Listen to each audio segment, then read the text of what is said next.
everyone, I'm Bhavna and I welcome you all for our course which is of presentations called as Body Language and Presentation. So this is the first course of a series of presentation where we would be focusing on what is the kind of body language that you can use or you can tweak depending on the kind of impact you want to create on your audience. Now, this audience could be anyone and everyone who's there sitting ahead in front of you. The objective of this course is how can you improve your confidence on stage. So when you are on the stage, how can you grab and hold attention of your audience in such a way that whatever you're going to speak, the way you're speaking not only is heard by them, but they actually remember it for a long period of time, even after they have left your presentation. So how can you do so? What is the different ways in which you can grab attention of your audience and stay with them and hold the flow, meaning the stage is yours and you are the one who is the presenter ruling the audience with the kind of presentation that you're doing. So here are certain examples that we are going to focus on, some various or some famous presenters that we have. The first one I'm sure you already know, Warren Buffett, yes, the business magnate or the investor as he is famously called as. Now when he was a student in his college, what happened was he was actually very scared of going in front and speaking in front of the public. So much so that anywhere and everywhere, if there was a remote chance also of going and speaking in front of the public, he would just back out. Once he realized that, he actually enrolled himself for public speaking course. But again, at the last moment, he just withdrew from it. Why? Because he was scared of speaking in front of the public. Yes. Even he being the investor that we are aware right now was scared as a student when he was in college. But by the time he finished his college, he realized he had to start his career as an investor.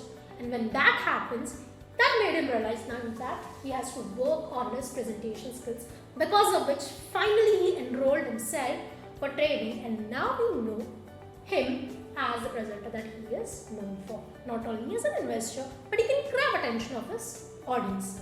The next one is Thomas Jefferson. I'm sure you know him. He is the president of US.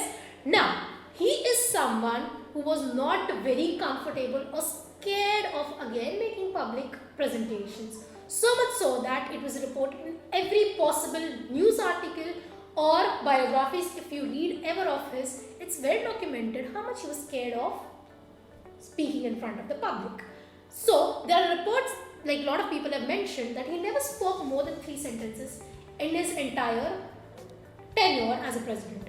But when he became the president, he made sure that he was able to connect with the audience with whatever speech that he could give off, and finally getting him the title of founder of the state.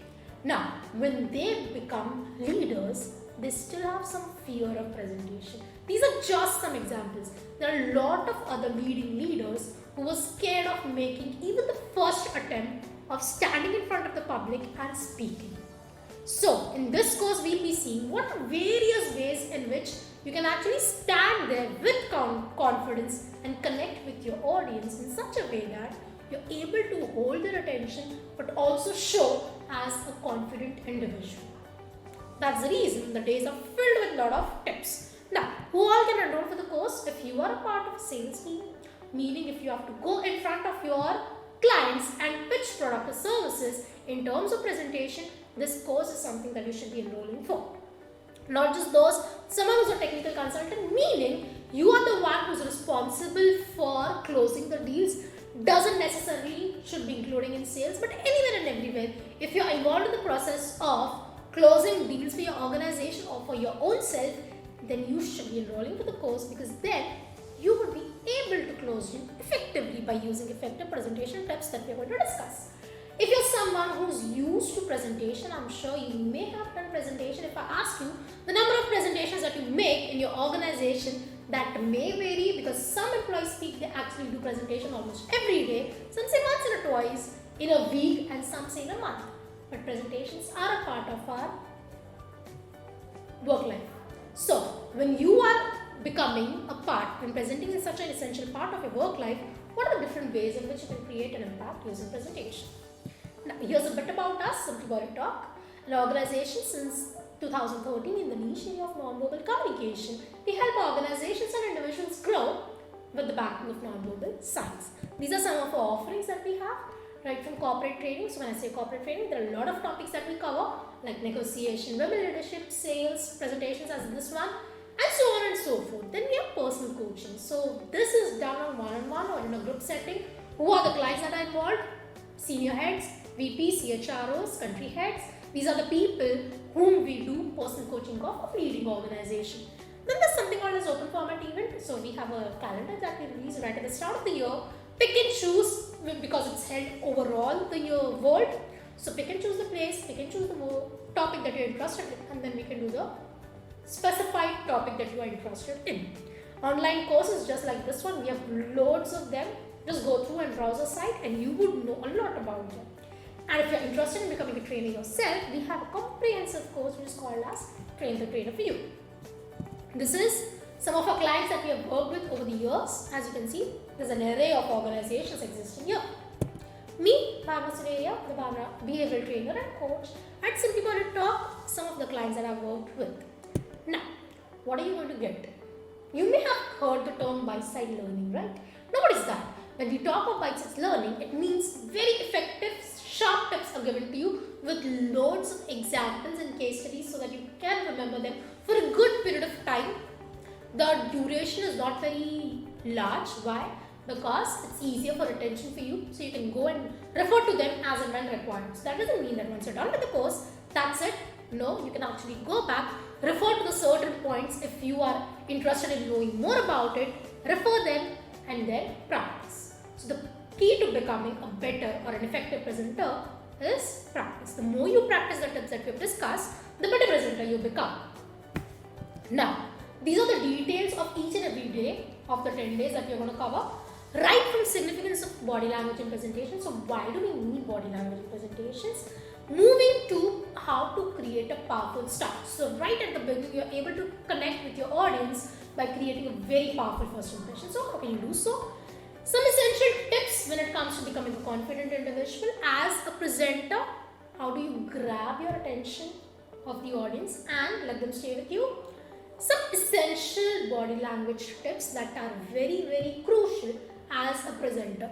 Then we have a very effective real life case study of an individual I'm very sure you're aware of because he's leading CEO of an organization. How do you analyze yourself? Because when you talk a presenter, what better way of understanding or becoming a presenter by understanding your own self. Then we have some very effective presentation strategies that we are going to use so that you're able to use them not just as body language but also some effective techniques that we discuss here.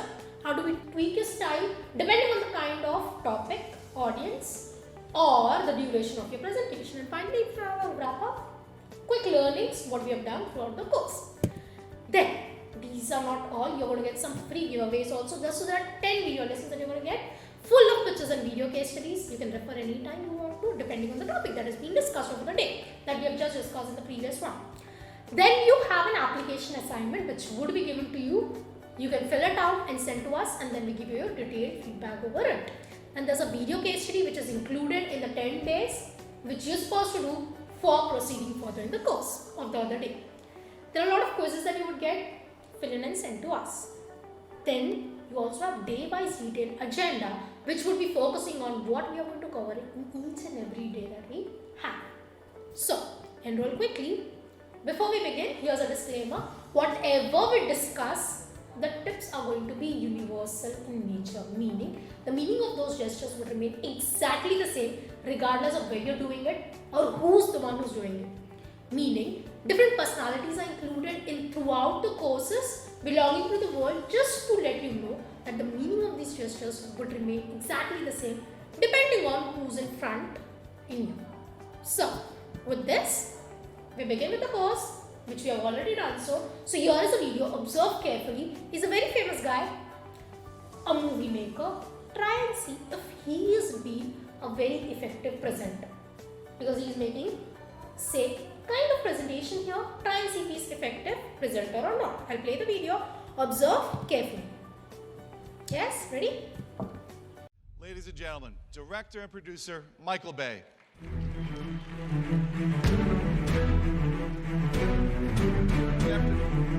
Good afternoon, Michael. How is everyone today? my job as a director is I get to dream for a living. Michael, you know, you're known for such unbelievable action. What inspires you? How do you come up with these unbelievable ideas? I create visual worlds that are so beyond everyone's normal life experiences. And Hollywood is a place that creates a viewer escape. And what I try to do is, as a director, I try to... the type is all off, sorry, but I'll just wing this. Tell us what you think. Yeah, we'll wing it right now. I try to take people on an emotional ride, and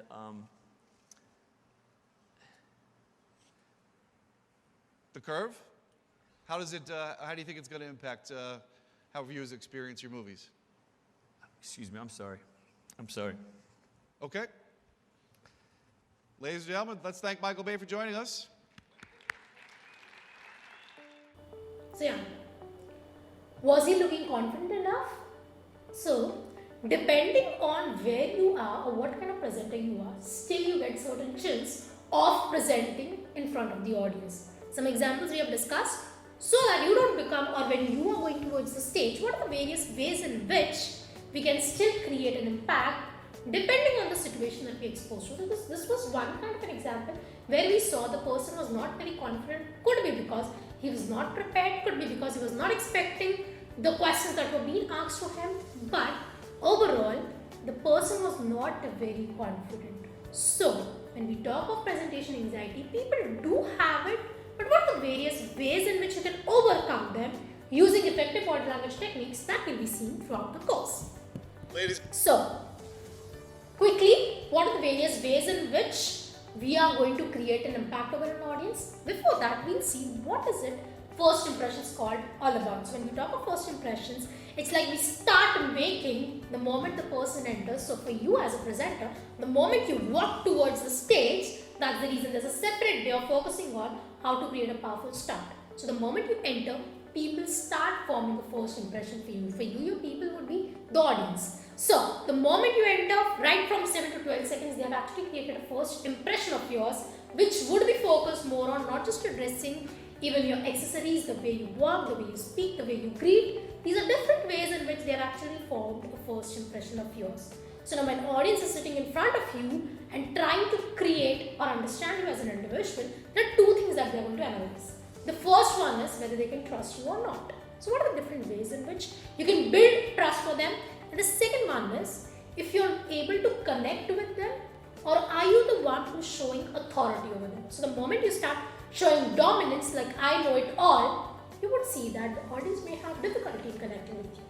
So what are the effective ways in which you can build trust in your audience and not show a very dominant side, still able to show that you are the expert in the area that you're presenting? That will be seen in the coming days. So with this, here is an interesting case study of a very personal coaching client. So he was an area head of an MNC focused on the manufacturing side. Now whenever he presented, there were certain areas that he wanted to work on. So he came with the area which he wanted to become as a better presenter. Now when we started working with him, what we realized was whenever he gave his presentation, there were a lot of shoulder shrugs. Meaning if I'm speaking, it would just go one or even two shoulders would go up. Now if I start speaking like this, imagine how would you be able to connect with me? Would it be easy? No. When we brought him towards the realization of that, he was pretty surprised because he never paid attention to the shoulder shrug that he was focused on. Even though when he was speaking, the content was very clear in his mind, somewhere or the other he used fillers. Now what are fillers? These are those terms which doesn't make any sense, but they keep on coming constantly towards you. Again, a second observation by us. So there were two things that were focused by us over him. Obviously there were others as well, but for this case study, let's just stick to these two. So when we started working over him, over the period of the presentation coaching that we did with him, slowly and gradually, he started to reduce the frequency of the fillers that he used. Now what are fillers? Those ahs and ums that you speak when you don't have anything else to speak, or when you're thinking about the words that are going to come to the next. Meaning when you're presenting and someone asks you a question, those ahs and ums become more frequent as compared to when you know the content beforehand. So once you're aware of him, just like this particular client of ours, when we made him aware of it, he started to pay attention to it and it started reducing over the course of the coaching. By the end, we could see a large amount of difference, not just in terms of the fillers that he used, but also the shoulder shrug that he used. So he was able to understand there were too much of unnecessary movement creating a distraction for the audience, which he started to reduce and use, and finally it just went from his normal speech. Whenever he gave presentation, he could come to a point where he actually didn't use too much of shoulder shrug. So that's how we start understanding not just what are the things that are required in presentations in terms of your body language, but also how to improve on them and tweak it in such a way that you become a better presenter. So just like those tips, we are going to discuss a lot of other tips. Depending on what's focused on you, you can work according to them. With this, finally we bring an end to the day. In the next one, we'll be seeing what are the various ways in which you can create a powerful start. See you then.